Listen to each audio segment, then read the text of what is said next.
सुन रहे हैं EFA school radio. Hello दोस्तों, मैं हूँ आरजे पलक क्लास 11th ई से और आप सुन रहे हैं EFA स्कूल रेडियो, जहाँ हम आपको सुनाएंगे कुछ चटपटी कहानियाँ, समाचार, सैर सपाटा और भी इंटरेस्टिंग बहुत कुछ। हमें आशा है कि आपको बहुत मज़ा आएगा। तो चलिए आपके इस मज़े को बरकरार रखते हुए सुनते हैं आज के स्कूल समाचार।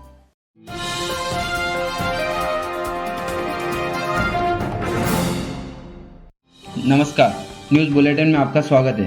28 जून 2024 को नीमच के शासकीय बालिका उच्चतर माध्यमिक विद्यालय क्रमांक 2 में रक्त परीक्षण शिविर का आयोजन किया गया। 20 जून को विद्यालय में प्रवेश उत्सव मनाया गया, जिसमें डिप्टी कलेक्टर मैडम द्वारा छात्रों को विद्यालय आने हेतु प्रेरित किया। 23 जून को राज्य स्तर पर संचालित राज्य सेवा प्रारंभिक परीक्षा का सतर्कता से सफलतापूर्वक संचालन किया गया। विद्यालय की कक्षा 12 कॉमर्स की छात्रा सुमन पाटीदार व 12th आर्ट्स के छात्र ललित कुमार ने बोर्ड परीक्षा में सभी संकायों में प्रथम स्थान प्राप्त कर स्कूटी वितरण योजना का लाभ प्राप्त किया। दिनांक 20 मई 2024 से प्रारंभ होने वाली रुक जाना नहीं आ लौट चले परीक्षा का सबसे बड़ा केंद्र हमारे विद्यालय को बनाया गया, जिसमें दोनों पारी में 1024 परीक्षार्थियों ने भाग लिया। 7 जुलाई 2024 को विद्यालय में सुपर 100 प्रवेश परीक्षा को सुव्यवस्थित ढंग से संपन्न किया गया।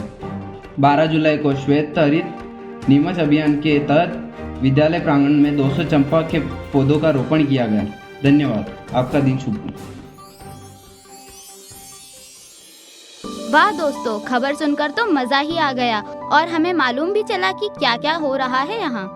तो चलिए आगे बढ़ते हैं और सुनते हैं एक मज़ेदार नई चटपटी कहानी। एक छोटे से गांव में मीना नाम की एक लड़की रहती थी। एक दिन उसे अपने घर के पास एक घायल पक्षी मिला। पक्षी के पंख चोटीले थे, वह उड़ नहीं पा रहा था। मीना ने बिना समय गंवाए पक्षी को धीरे से उठाया। वह उसे अपने घर ले गई और उसकी देखभाल की। मीना ने पक्षी के लिए पानी और खाना रखा। कुछ दिनों में पक्षी फिर से उड़ने लायक हो गया। मीना ने पक्षी को खुले आसमान में छोड़ दिया। उसे देखकर गांव वाले प्रेरित हुए और उन्होंने मीना की प्रशंसा की। मीना को समझ आया कि प्रेम और देखभाल से किसी का जीवन बदल सकता है। तो हमें इस कहानी से यह सीख मिली कि प्यार और देखभाल से हम न केवल दूसरों की मदद कर सकते हैं, बल्कि उन्हें एक नई जिंदगी भी दे सकते हैं। तो दोस्तों, कैसी लगी आप सबको ये कहानी? आई होप आपको बहुत मज़ा आया होगा। और अब हमारे अगले साथी आप सभी को सैर सपाटा की ओर ले जाने वाले हैं। तो चलिए हम सब एक नई जगह घूम कर आते हैं। सुहाना मौसम था और कड़ाके की ठंड गिर रही थी। ऐसी ठंड को देखकर मन हुआ कि कहीं घूम कर आए। तो बस फिर क्या था, अगली सुबह हम मेनाल और जोगनिया माता के लिए निकल पड़े। चित्तौड़ जिले में स्थित एक छोटा सा गांव है जो शहर से लगभग 90 किलोमीटर दूर है। चित्तौड़ बूंदी रोड पर स्थित है। वहाँ लगभग 150 फीट से गिरता हुआ झरना है। वहाँ जाकर हमने खूब मजे किए। वहाँ का नज़ारा आश्चर्यचकित करने वाला था। बहती नदियाँ, कांच के जैसा पानी, चारों ओर बड़े बड़े पहाड़। वहाँ के बारे में जितना बताऊं उतना कम है। फिर हम वहाँ से जोगनिया माता के लिए निकल पड़े, जो चित्तौड़ की पहाड़ी और सौंदर्य के बीच है। प्राचीन अद्भुत जोगनिया माता का मंदिर है। इतिहास के अनुसार इस मंदिर का निर्माण 8वीं शताब्दी ईस्वी में हुआ। लगभग जोगनिया माता का हावड़ा की कुलदेवी भी मानी जाती है। राव देवा की पुत्री के विवाह उत्सव पर राव देवा ने जगदम्बा जोगनिया को सादर आमंत्रित करा। प्रार्थना की कि हे माँ, उसका निमंत्रण स्वीकार कर उसे धन्य करे। माता रानी ने वहाँ जोगन के रूप में दर्शन दिए थे। तब से ही माँ का नाम जोगनिया माता के रूप में प्रसिद्ध हो गया।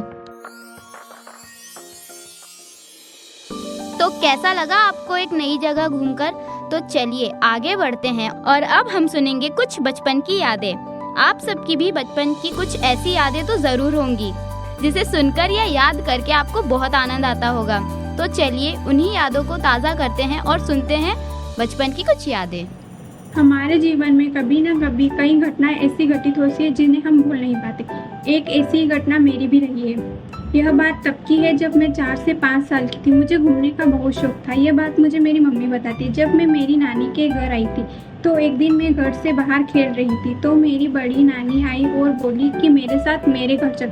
तो मैं मम्मी को बिना बताए उनके साथ उनके घर चली गई। फिर जब मेरे मामा घर आए तो उन्होंने मुझे आवाज़ दी, पर जब मैं नहीं दिखी तो मेरी मम्मी से पूछा कि वह कहाँ है। तो मम्मी ने बोला कि बाहर खेल रही होगी। मामा ने कहा कि वह बाहर नहीं है। तो सब मिलकर मुझे ढूंढने लगे। सब परेशान हो गए। शाम को जब मैं नानी के घर से वापस लौटी तो मम्मी ने मुझे अपने गले से लगाकर स्नेह दिया। इस घटना के बाद आज भी मैं कहीं जाती हूँ तो मेरी मम्मी को हमेशा बताकर जाती हूँ। वाह, बचपन भी कितना अनोखा होता है ना। जरूर आप सभी को आपका बचपन याद आ गया होगा। वैसे दोस्तों, हम ये तो जानते हैं कि सपने सब देखते हैं, लेकिन उन्हें पूरा करने की उम्मीद भी रखना चाहिए और अपने सपने पूरे करने चाहिए। तो अब हम चलिए सुनते हैं सपने और सवाल। सुप्रभातम दोस्तों, हमारे जीवन में अपने करियर की ओर बढ़ते समय बहुत से सवाल मन में आते हैं जो हमें संशय की स्थिति में ला खड़ा करते हैं। आपके साथ भी कभी ऐसा हुआ होगा? तो आइए आज इन्हीं संदेहों को दूर करने की कोशिश करते हैं और चलते हैं हमारे विद्यालय के श्रीमान गजराज गिरी गोस्वामी सर के पास। नमस्ते सर, आपने यह कैसे तय किया कि आप अपने जीवन में करियर के मामले में क्या करना चाहते हैं? नमस्कार बेटा, कुछ तो जेनेटिकली और कुछ इस परिवेश से। मेरे परिवार में अधिकांश लोग शिक्षा विभाग से जुड़े हुए हैं, तो शुरुआती दिनों से ही जो रेस्पेक्ट टीचर्स के लिए मैंने देखी, वो रेस्पेक्ट की चाहत मेरे जीन्स में भी कहीं न कहीं थी। और आप किस फील्ड में बेस्ट परफॉर्मेंस दे सकते हैं, वही आपको करना चाहिए। धन्यवाद सर। आपने अपने काम और जीवन को कैसे संतुलित रखा? सबसे पहले तो मैंने काम और जीवन को कभी अलग अलग नहीं रखा है, क्योंकि मैं कभी वीकेंड के लिए नहीं जीता हूँ। डेली मैं जो कर रहा हूँ वही तो जीवन है। साथ ही मैं यदि इतना सकारात्मक हूँ तो उसका सबसे बड़ा कारण मेरा डिसिप्लिन और टाइम पंक्चुअलिटी है। इसके लिए मैं डेली आधे से 1 घंटा योगा, मेडिटेशन और फिजिकल एक्टिविटी करता हूँ, जिससे मैं फुल डे फिजिकल हेल्दी और इमोशनली हेल्दी रहता हूँ। धन्यवाद सर। आपकी नौकरी में एक सामान्य दिन कैसा होता है? बड़ा ही इंजॉयफुल, क्योंकि जैसा कि मैंने बताया कि मैं डेली योगा, मेडिटेशन और फिजिकल एक्टिविटी के साथ साथ टाइम पंक्चुअलिटी के कारण जॉब में मेरा प्रयास रहता है कि डे टू डे जो कार्य हैं उसे समय पर पूरा कर दूं। और वैसे भी मैं एक जीव विज्ञान का टीचर हूं, पर उससे पहले एक स्टूडेंट भी हूं, तो बच्चों को किस तरह से प्रत्येक कार्य में इन्वॉल्व करना है वो मैं बेहतर करने का प्रयास करता हूं। यानी मेरे बच्चे सब्जेक्टिव होने के साथ साथ प्रैक्टिकली हो तो जॉब करने में बड़ा आनंद मिलता है। धन्यवाद। धन्यवाद सर। क्या बढ़िया सपने और सवाल सुनाए हमारे साथियों ने। इसी के साथ चलिए आगे सुनते हैं कुछ अमेजिंग फैक्ट्स। नमस्ते, मैं जीनत खान आज आपको दिल्ली के बारे में कुछ फैक्ट्स बताऊंगी। भारत की राजधानी दिल्ली उत्तरी भारत में स्थित है और उत्तर प्रदेश की ओर से नदी के पश्चिमी तट पर स्थित है। हरियाणा के उत्तर पश्चिम और दक्षिण में स्थित है। दिल्ली 1483 किलोमीटर के क्षेत्र में फैला हुआ है। समुद्री तट के 216 किलोमीटर की दूरी पर है। भारत के सभी महानगरों में आबादी के हिसाब से दिल्ली का दूसरा स्थान है। वर्ष 1911 में ब्रिटिश साम्राज्य में राजधानी कोलकाता से हटाकर दिल्ली लाई गई और बाद में इसे भारत की राजधानी बनाया गया। 1 नवंबर 1956 को दिल्ली को केंद्र शासित क्षेत्र घोषित किया गया। दिल्ली के बड़े बड़े नगरों में इसकी गणना की जाती है। दिल्ली का ऐतिहासिक दृष्टि से विशेष महत्व है।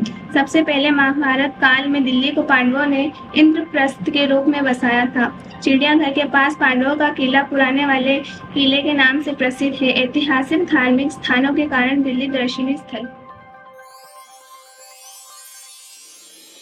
अरे वाह दोस्तों, फैक्ट सुन के तो कुछ नया जानने का अनुभव हुआ। वैसे दोस्तों, आज मेरा मन हो रहा है मजेदार सी कविता सुनने का। आपका भी मन हो रहा है क्या? तो चलिए सुनते हैं एक मजेदार सी कविता। हम भारत के वीर जवान, ऊंची है उनकी शान, हमको प्यारा हिंदुस्तान, गाए देश प्रेम की धुन, हमको तिरंगे पर है अभिमान, जय जवान जय किसान। भाई वाह, कविता सुनकर तो मजा ही आ गया। वैसे आप सभी के कोई ना कोई फेवरेट टीचर तो होंगे जरूर, जो आपको शायद अपना फेवरेट स्टूडेंट भी मानते हो, जो आपको आपके हर काम में हेल्प एंड सपोर्ट करते होंगे। तो चलिए जानते हैं कौन है हमारे टीचर ऑफ द डे। नमस्ते। आज मैं अपने प्रिय शिक्षक के बारे में आपको कुछ बताना चाहूँगा। यदि माँ बाप हमें जन्म देते हैं तो शिक्षक हमारे जीवन को सफल बनाते हैं। शिक्षक हमारे जीवन में महत्वपूर्ण भूमिका निभाते हैं। वे हमें पढ़ाई के साथ साथ जीवन जीने की कला भी सिखाते हैं। मेरे स्कूल में कई शिक्षक हैं और सभी शिक्षक बहुत अच्छे हैं, लेकिन उन सब में मेरे प्रिय शिक्षक चंदा मैम है। वह मुझे गणित विषय पढ़ाती है। उन्हें गणित का बहुत अच्छा ज्ञान है। उनके पढ़ाने का तरीका बहुत अच्छा है। चंदा मैम स्वभाव से सरल, शांत और विनम्र है। पढ़ाई के साथ साथ हमें अच्छी बातें बताती है। उनका मानना है कि जीवन के प्रति हमें सकारात्मक सोच रखनी चाहिए। हमारे में कोई भी चुनौती आए उसका डर कर मुकाबला करना चाहिए। वे समय की बड़ी पाबंदी, उनके जीवन में अनुशासन का बड़ा महत्व है। वे हमें सदा अच्छी राह पर चलने का संदेश देती है और हमारी गलती होने पर वो हमें प्यार से समझाती है। चंदा में एक आदर्श शिक्षिका है। वो खेल कूद में बहुत रुचि रख लेती है। वे हम सभी को विभिन्न प्रतियोगिता में भाग लेने के लिए प्रोत्साहित करती है। वह समय समय पर हमें आगे बढ़ने के लिए मार्गदर्शित करती है। धन्यवाद। वाह भाई वाह, टीचर तो होते ही बेस्ट हैं। और आज के टीचर ऑफ द डे जानकर और भी मजा आ गया। इसी के साथ हमारे आज के एपिसोड का समापन करने का समय आ गया है। मैं आशा करती हूँ कि आपको आज का ये एपिसोड बहुत पसंद आया होगा और आपने इसे बहुत एंजॉय किया होगा। हमारे इस एपिसोड को लाइक, सब्सक्राइब एंड शेयर करना ना भूलें और कमेंट में ज़रूर बताएं कि आपको ये एपिसोड कैसा लगा। अब हम आपसे मिलेंगे अगले एपिसोड में। तब तक के लिए बाय बाय।